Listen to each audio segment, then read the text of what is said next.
NEET is a game of consistency. जितना consistent रहेंगे, जितना अपने टारगेट्स को रोज पूरा करते रहेंगे, आप अपने गोल के पास चलते जाएंगे। It is not like that कि तुम्हारा बोर्ड्स का पेपर या तुम्हारे स्कूल के पेपर है तो 2 दिन पहले पढ़ लिया तो हो गया। नहीं, हर रोज पढ़ना है, हर रोज रिपीट करना है। नीट सिर्फ एक एग्जाम नहीं है, ये है एक इमोशन। वो इमोशन जो जुड़ा हुआ है लाखों बच्चों के साथ, लेकिन सिलेक्शन तो सिर्फ 1% का ही होता है। अब वो 1% ऐसा क्या करता है कि उसका सपना पूरा हो जाता है, उसके मम्मी पापा का सपना पूरा हो जाता है। आज मैं आपको वही बताने वाली हूँ इस सेशन में। Hey everybody, I am doctor Gargi Singh. I am a NEET biology educator और मैं पिछले 8 साल से नीट के लिए बच्चों को बायोलॉजी पढ़ा रही हूँ। इस 8 साल की मेरी जो जर्नी रही है उसमें मैंने देखा है कि बहुत सारे बच्चे जो जीरो से शुरू करते हैं और मैंने उन्हें 700 तक पहुंचते हुए देखा। ये स्ट्रैटेजी जो मैं आज आपके साथ डिस्कस करने वाली हूँ, ये मेरी नहीं है, किसी टीचर की नहीं है।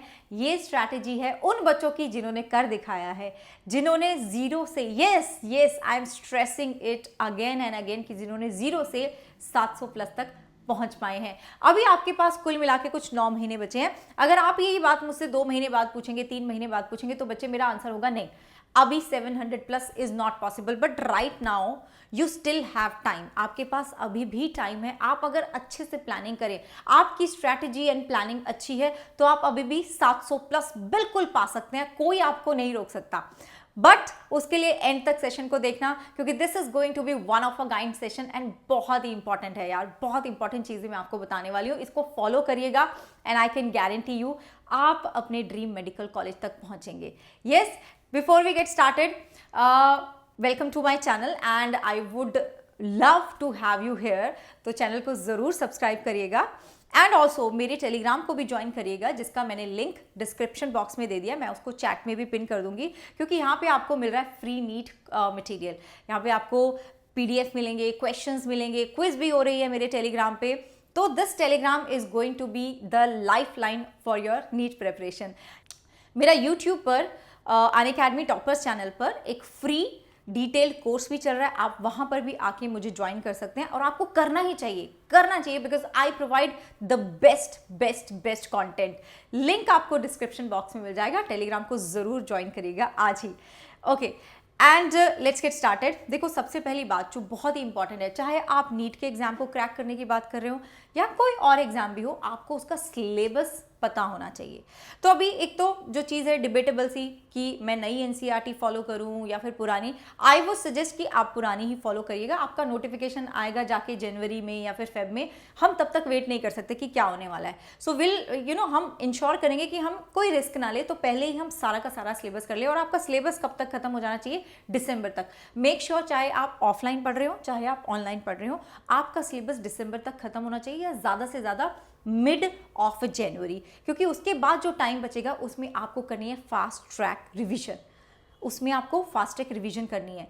एंड उसके बाद जो दूसरी चीज़ आती है इस टाइम पर, दैट इज़ कि मेरे पास बुक्स कौन सी होनी चाहिए, मेरे रिसोर्सेज क्या होने चाहिए। देखिएगा, मैं आपको एक बात बोलूँगी कि चाहे वो फिजिक्स हो, चाहे केमिस्ट्री हो, चाहे बायो हो, एक टीचर को पकड़ लीजिएगा जो आपको अच्छा लगता है, जिसका आपको समझ में आता है। It doesn't have to be, मैं हमेशा इस बात पे बहुत स्ट्रेस करती हूँ कि ज़रूरी नहीं है कि जो आपके बहन को या आपके भाई को या आपके दोस्त को अच्छा लग रहा है टीचर, वही आपको अच्छा लगना चाहिए। नहीं, आप अपने लिए अपना टीचर सिलेक्ट करिएगा।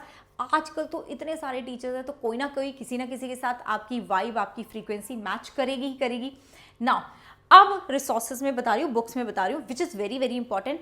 NCERT प्लस आपके टीचर के नोट्स आपके लिए इनफ हैं। अगर मैं बात करूँ कि मटेरियल जो मुझे चाहिए वो ये हो गया। देन बच्चे, प्लीज़ आप एक ऐसे टीचर के साथ पढ़िएगा जो आपको DPP भी प्रोवाइड करते हैं, क्योंकि ये वाले क्वेश्चंस आई वुड से काफ़ी अच्छे रहते हैं। देन PYQ इज मस्ट, सबसे ज़रूरी चीज़ है PYQ। आप PYQ को स्किप नहीं कर सकते हैं। जब भी आप लेक्चर करते हैं ना, सबसे पहले हमारा क्या एक सीक्वेंस होना चाहिए। लेक्चर के बाद, टीचर के नोट्स पढ़ने के बाद आपको PYQ लगाने होते हैं। DPP भी बाद में करनी होती है, पहले PYQ करने हैं।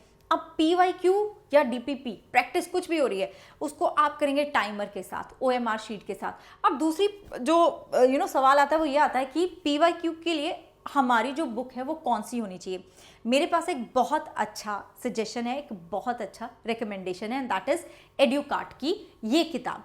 अब एड्यूकार्ट की जो एक किताब है उसमें आपको 36 ईयर्स के solve chapter wise with proper solution सारे के सारे क्वेश्चंस आपको मिलते हैं and this is strictly NCERT based, ये स्ट्रिक्टली एनसीईआरटी बेस्ड है।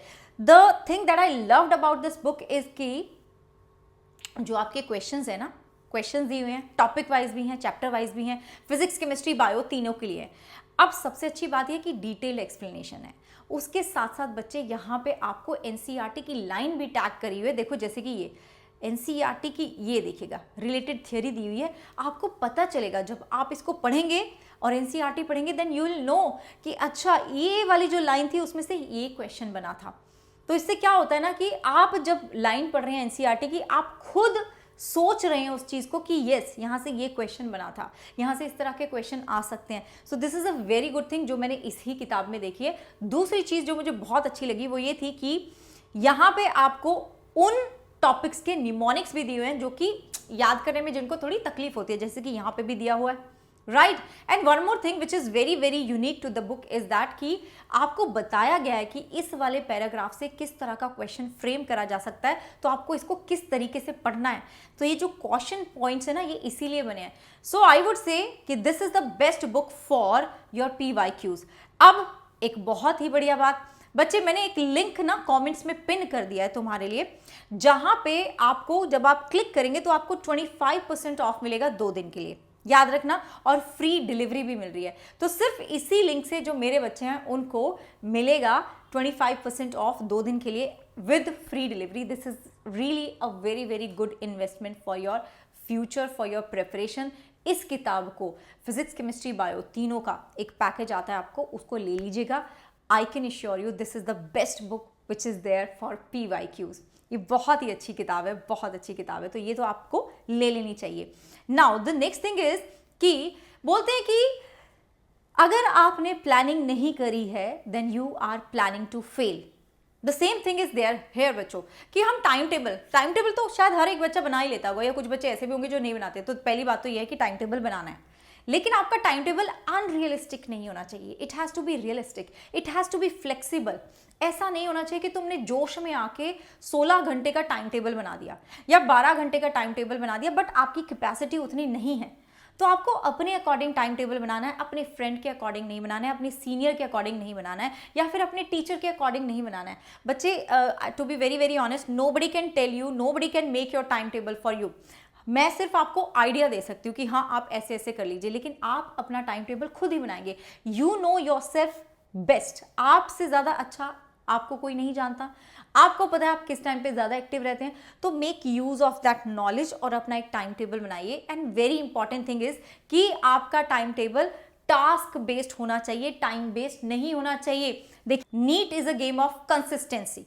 जितना कंसिस्टेंट रहेंगे, जितना अपने टारगेट्स को रोज पूरा करते रहेंगे, आप अपने गोल के पास चलते जाएंगे। It is not like that कि तुम्हारा बोर्ड्स का पेपर है, तुम्हारे स्कूल के पेपर है, तो 2 दिन पहले पढ़ लिया तो हो गया। नहीं, हर रोज पढ़ना है, हर रोज रिपीट करना है, क्वेश्चन प्रैक्टिस हर रोज करनी है, रिवीजन हर रोज होनी चाहिए, सेल्फ स्टडी हर रोज होनी चाहिए। हर रोज आपको बच्चे वही पढ़ाई करनी है, रिवीजन करना है, क्वेश्चन प्रैक्टिस करने हैं। If you are able to do that then आपको कोई रोक नहीं सकता है। तो NEET is a game of consistency and achieving two small small targets every day. तो मेक श्योर कि आपके टारगेट्स हमेशा हर रोज खत्म हो रहे हैं। It should not be like कि मैंने 4 दिन बहुत जम के पढ़ लिया और मैं 2 दिन रेस्ट करूंगी। नहीं, वो उससे नीट नहीं क्लियर होता, नहीं क्लियर होने वाला, नहीं क्रैक होने वाला। So this is very important. Time table आपका कैसा होना चाहिए? टास्क बेस्ड होना चाहिए, टाइम बेस्ड नहीं होना चाहिए। अगर आपने बिल्कुल दृढ़ निश्चय कर लिया कि आज तो मैंने ये टॉपिक खत्म करना ही करना है, तो चाहे 2 घंटे लग जाए, चाहे 3 घंटे लग जाए, आपको वो टॉपिक खत्म करके ही सोना है। यस। नेक्स्ट चीज इज कि वीकली रिवीजन होना चाहिए। यार आपको पता है कि इंसान की जो मेमोरी है वो कैसी है, भूल जाते हो। अगर मैं तुमसे आज तुम्हें मैंने फोटोसिंथेसिस पढ़ा दिया, फिर मैं तुम्हें 1 हफ्ते बाद पूछ रही हूँ, ठीक है, रुबिस्को C4 प्लांट्स में कहाँ मिलता है, तो आप भूल जाओगे। Correct, okay. तो you have to make sure कि जिन चीज़ों को आप भूल रहे हैं उसका तो वीकली रिवीजन आपको शेड्यूल करना पड़ेगा, होना चाहिए, मंथली भी होना चाहिए। आप क्योंकि बच्चे जब वीकली रिवीजन करते हैं ना, तो आपको पता चलता है कि कौन सी चीज़ें जो आप भूल रहे हैं। मेंटेन अ बुक, एक नोटबुक मेंटेन करिएगा ना कि ये वाली चीज़ मैं भूल जाती हूँ, तो इसको मंथली रिवीजन में भी डालना है। This is really going to help you. At least 5 घंटे की सेल्फ स्टडी आपको चाहिए ही चाहिए। मैं इसमें वो जो आपके लेक्चर्स हैं वो तो इंक्लूड ही नहीं कर रही हूँ। आप चाहे ऑफलाइन जाते हो चाहे ऑनलाइन जाते हो, उसमें आपका 6-7 घंटा तो चला ही जाता होगा। उसके अलावा आपको 5 घंटे डेडिकेटेडली किसको देने हैं? अपनी पढ़ाई को देनी है, विदाउट एनी डिस्ट्रैक्शन। मुझे टोटल फोकस चाहिए, फुल फोकस चाहिए सिर्फ इसी चीज पे, सिर्फ इसी चीज पे। एक और चीज बच्चे विच is very very important is that कि मॉक टेस्ट। अब मॉक टेस्ट ना ऐसा नहीं करना कि वेट करना है कि जब मेरा सिलेबस हो जाएगा तभी मॉक टेस्ट देने, नहीं।